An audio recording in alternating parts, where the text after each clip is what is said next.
Today, we're going to do a percent question that's pretty much guaranteed to be on the test. It's a percent change question. I'm going to show you how they work. I'm going to show you the fast way to do them, and then we'll do a few examples. And just for showing up today, I have a free gift for you.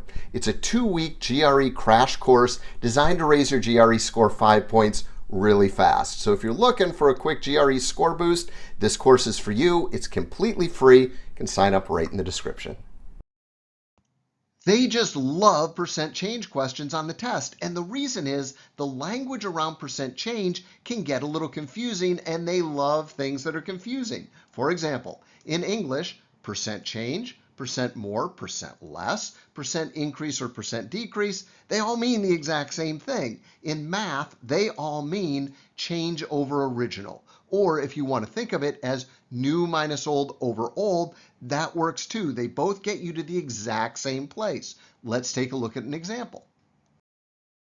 Cheryl, a talented soccer player, scored 16 goals in her freshman year in high school and 20 goals in her sophomore year. What was Cheryl's percent increase in goals scored from freshman to sophomore year? Okay, this is obviously a percent increase question, which means it's just going to be new minus old over old.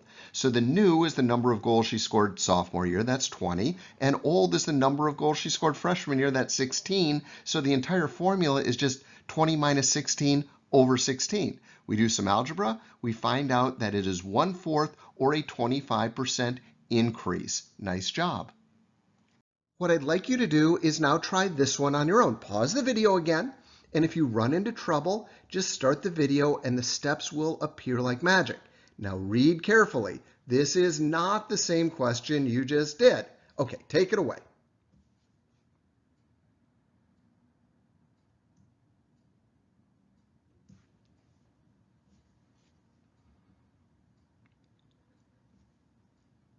Very nicely done.